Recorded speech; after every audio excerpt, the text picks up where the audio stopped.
Hey guys, so I haven't done a fibromyalgia video on this channel in like a hot minute and I thought it was time.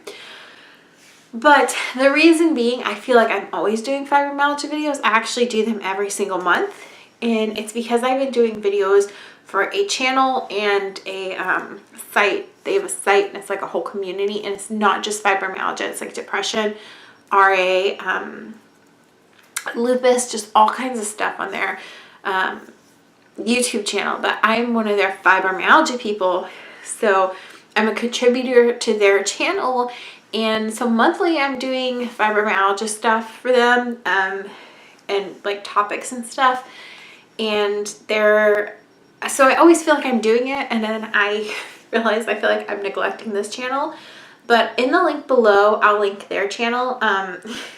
Recently, one of my amazing subscribers actually told me, like, because for a while they had like issue with their editor. They got a new editor, so they weren't posting videos, and they had uploaded some of my videos and they've been taken down, and that's because they accidentally forgot that in our agreement my last name wasn't to be used. And thanks to one of my amazing viewers who contacted me, like as soon as those videos went up, they accidentally forgot and they used my last name. So all the videos with me have been taken down, but they will be put back up once they're re-edited. So I'll link that channel below. My videos for fibromyalgia will be on there, but there's also another girl that does videos with fibromyalgia on there. So if y'all are interested, check that out. But I just kind of wanted to do a fibromyalgia update with motherhood now that Jackson's more mobile. So I had talked about how a lot of you guys are like, because fibromyalgia is something that tends to happen in older women that are, or men too, but women wise I'm talking about, is because only women can be mothers. So it tends to happen when people are closer to menopause, and I actually have a video about that that'll be coming out on that channel, the links between that. To have it as young as I do, or as young as I got it at 22, is actually pretty rare. Although amazingly, some of you guys that have got it really young have found me, and I love that, because that's why I love YouTube. You can find people that are going through something that's actually pretty rare to be going through at your age. So the fact that I had it pretty young, I'm able to share with other young mothers that have it, or people that are young or my age, trying to figure out if they even want to be a mother because they don't know if they can cope with fibromyalgia and all that stuff. So the last time I did a video, I just talked about some tips of how I function with Jackson, and I told you guys, because I've worked with children, and part of the reason I had to stop teaching was because it was too hard on my fibromyalgia. A lot of people think like a teacher's job is so easy. And even in daycares now, they are required to write lesson plans to meet certain minimums, at least in the state of Texas, like certain like minimum educational stuff.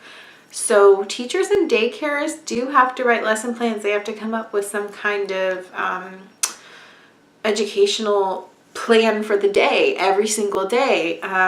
So anyways, that's like digressing. But then when you get into elementary school education, or a lot of people think like, oh my god, teachers have it so easy. You go to work from 8 to 3 and then you get to go home and then you get summers off. Well, you can work summers and make an ass ton of money. Like, let's be honest, like summer school, like a lot of teachers work because you get paid a little better for the short amount of time. But a teacher's job is very difficult.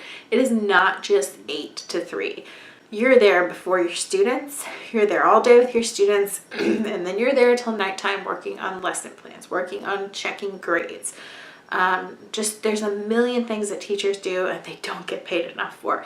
It is a very difficult job. Aside from working with kids all day, it is very difficult. So having that experience and having preschool experience, I knew going into becoming a mom that Jackson being a newborn, or my baby being a newborn and smaller, wouldn't be as bad physically with my fibromyalgia.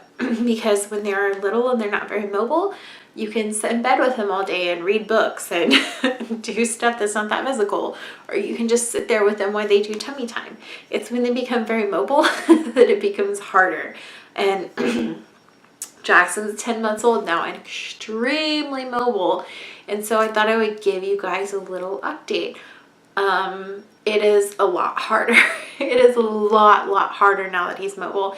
And I gave you guys a bunch of tips for surviving. I'll try to find that vlog and put a card up, but there's no guarantee I'll find it because I've had so many vlogs since then. But I gave you guys some tips for like dealing with having a baby and like dealing with fibromyalgia, and I'll try to find it and link it. But some of the stuff is like, you know, have lots of places to put them down, safe places to put them down, extra bottles if you have to formula feed or use a bottle, in case you can't wash bottles that day. And you guys, we still have like 30 bottles, and it's great because days I can't wash bottles or days when Justin does the bottles, because he's amazing, he helps me with bottles and he doesn't feel like it. It's like, just leave them, we'll do it tomorrow. He has plenty of bottles, you know. There's a bunch of tips in there like that. So there's that for when they're younger. I have a big tip for you guys. And it might sound bizarre.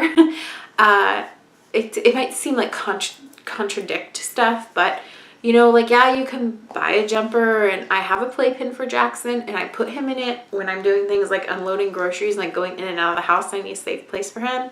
Or like I need to put him somewhere where he will be okay for a few minutes while I do something that involves going in and out of the house, usually at this point, basically. And he has a bunch of toys in there, and he sits there and he plays and he waits for me to finish. So people would think you'd probably want a lot of stuff like that, like you'd want to have a jumper and all that stuff, and that stuff's good when they're younger and they can't really move around. But to be honest, a baby that is super mobile and wants to move around does not want to sit in a jumper room. I'm gonna be really honest. So, and my biggest tip would be like, don't try to contain them too much. So I was spent probably the past week, and I talked about this in another video, every time I think I have bought every single baby proofing thing there is and made something completely safe, he finds some other thing for me to baby proof. It's like, I will think I have it my life fully together. Right now I have the living room. The living room is like completely baby proof safe. So I know there's like, except the fact that he can climb the couch now, there's no real baby proofing the couch. I've just taught him to safely get off of stuff, but he's also learned that in swim class with safer entry into the pool where he slides down onto his belly. But contrary to what you would think, just baby proof the shit out of everything. Baby proof everything you can. Like, it is kind of expensive. Baby gates are great. But I like Jackson to be able to explore because it wears him out. It makes him tired, and he gets to be a baby and he gets to explore, and he doesn't, and I don't feel guilty like he has to stay in this one little spot because mommy has fibromyalgia, if that makes sense. Like, he can explore, he can crawl. Like, we bought a baby gate that mounts and like locks for the stairs, and now I can just like do stuff in the bedroom, and I set him down. I made the bedroom safe, and his playroom has been safe. And I shut the bathroom door so he can't go in there, and I will shut his bedroom door for now because I'm still working on baby proofing his bedroom completely, because his crib's not in here, and right now it's a little bit of a storage unit, and I'm working on that this week so that I can put his tent in here until we move his crib back, and it can kind of be his room where his big tent is with his tunnels. But I basically made it so that while I'm still focusing on what is he doing? What are you doing? And he's not like too far doing something, or, you know, I'm still paying attention to him, but at the same time I'm giving him freedom, and I'm not having to keep him in an enclosed space where he's cranky and he feels like he can't get anything done. So that would be my one tip for you guys in motherhood dealing with fibromyalgia. You want to let them have their free space. Baby proof as much as possible, and let them crawl and explore and do everything possible they can so that they wear themselves out, they get to be a baby and explore, and you don't feel like your fibromyalgia is holding your baby back. So I hope that helps. I was thinking about that today, that would be my biggest tip when your baby becomes more mobile, and I kind of want to do an update on tips for you guys if you're dealing with fibromyalgia and having kids or a baby.